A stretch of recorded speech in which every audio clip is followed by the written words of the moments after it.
নমস্কার, স্পটার নিউজে আপনাদের স্বাগত।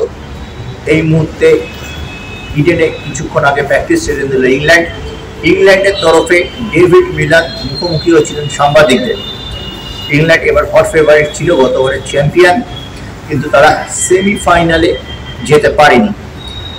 এই মুহূর্তে 7 নম্বর হয়ে চ্যাম্পিয়ন্স ট্রফিতে জায়গা করে নেওয়াটাই তাদের লক্ষ্য। দলের এই পরপর প্রমাণ ব্যর্থতা নিয়ে কি বললেন ডেভিড মিলার, চলুন শুনে নিই। And you know, it's, I guess if you're looking at the whole, we've probably had a lot of our really big players struggle at the same time, which very rarely happens in a team. Usually everyone sort of dovetails each other, and you have guys that are sort of putting a performance. You know, you look at a trophy in general, probably 3 or 4 contributions from a player in a trophy or in a franchise, whatever you want to put it, is a good performance. And you know, I guess we just haven't been consistent enough in putting in match-winning performances as individuals, and that's all of us, you know, involved in that. No other reason why. The last one here at the front, on the other side. That's the mic over, thank you.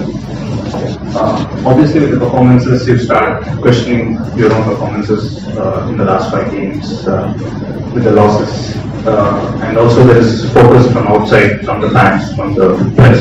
So in that situation, what's the kind of mindset that you have within the team? There is always a threat that you will slip into desperation. So how do you guard against it? How do you focus on the cricket? Yeah, our message has always been the same. I know there's been a lot said in the press from, you know, the players stand up here and we sort of say a couple of things that might come across quite differently, but the message has always been the same. We've always approached the game the same way. We've always taken the positive option. The positive option varies from different conditions to different conditions.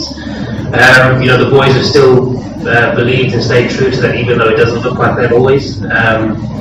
You know, and ultimately, you can talk as much as you want and you can put as much stuff into practice as you want. When you're out in the middle, then you know, you have to find a way of doing it. Yeah, I hope that answers your question. Okay, I think we're done. Thank you, everyone. Thanks, David.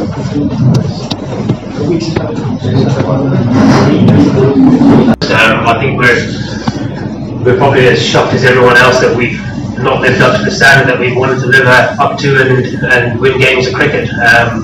You know, for whatever reason, we just haven't been good enough, and we need to hold our hands up and take responsibility for that. You know, I saw Mo said something that we hadn't seen it coming. You know, we'd still been playing good cricket as a team leading up to this, so I don't think it was anything that was sort of shown over the last year or something like that. We just, you know, haven't performed as a group. The Afghanistan game, was that the one we played against Afghanistan? Yeah, I mean, that was disappointing. You know, I think if we look back and we reflect on that game, we probably let them get maybe 30 runs too many, and then with the bat, we just didn't have any meaningful partnerships to be able to combat their spinners on that wicket, which was disappointing because, you know, when you're chasing 280 or something, you know, even against a really good bowling attack, you feel like you're in the game. And same with when we played against Australia, we felt like we were in the game and we just didn't get over the line, which has probably been a hallmark of our performances this tournament. We haven't stayed in games long enough to win them, which has always been the strength of this team, is that someone's been there and done the hard yards to put us in a winning position. So yeah, I hope that answers your question. Harry Brook, yeah, he's a young player. I really feel for him. I feel like there's been so much pressure put on his shoulders, almost as if he was the saviour of English cricket.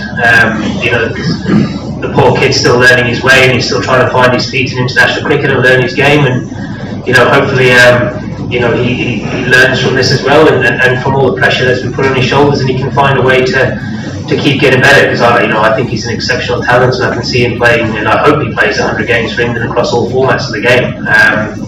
You know, and with anything, you know, when you fail, no matter who you are, you know, the quicker you learn from that, the better. And Harry is one of the quickest learners I've seen as a young player, and hopefully he can keep learning and hit those heights that we all know he's capable of achieving. Okay, at the back of the room. Hi David. Tomorrow, like the defending champions will be up against a team who came into the World Cup as the number 1 side or probably the second number. So, like, what does that tell you about the sport in 4 years? How things can change? How do you look at it? Yeah, definitely. Sport changes quickly. it has a way of biting you in the backside. It creeps up on you quite quickly, and I guess, especially from our point of view, as I said earlier, we're so disappointed in the fact that we are here playing against Pakistan at Eden Gardens, and we're not in the race for it. It's disappointing. But we still have a lot to play for. We still have Champions trophies. I don't know if we have actually qualified for that or yet, but we still need to put in a good performance and leave with a bit of pride, because it's hurting. Being the second oldest in this team, I don't know what my future holds, whether that be my choice or the team's choice. After this tournament, probably have a bit of reflection and see where I'm at and see what the future holds for me. But tomorrow could be the last game of cricket for England for me, and could still be the start of another journey. Who knows? And we'll only find out when I guess the dust settles. But it was your choice. This where the shirt is still means a lot. Yeah, definitely. Playing for England means everything for me. I've made no secret of that. I've always wanted to be part of this team and play for England for as long as I can. But ultimately, you get to the stage where you have to look a little bit further ahead and what's best for maybe the team or what's best for everything else. So, I guess there's decisions to be made over the next couple of days when the dust has settled, and we'll see where we end up. Okay, we'll go to Bell at the front here. Do you want to pass the mic down, Road, please?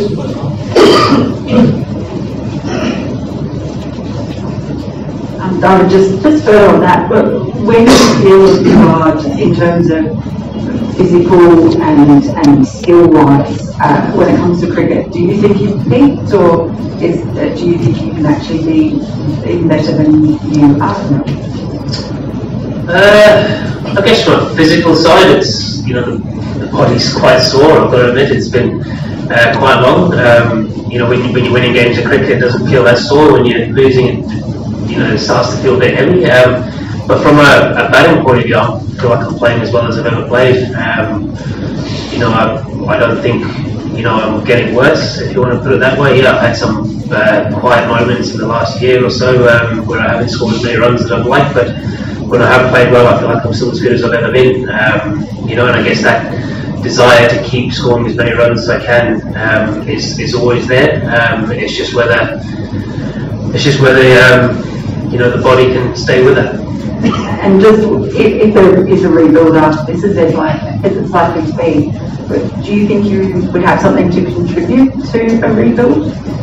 Yeah, if that's what they want, if they want experience around, someone who's played quite a bit and played in the way that the team wants to play. I'd love to still be around and do it, but as I said, when you get to this stage of being the second oldest, it's usually them that go first, regardless of results, and that's part and parcel of the game.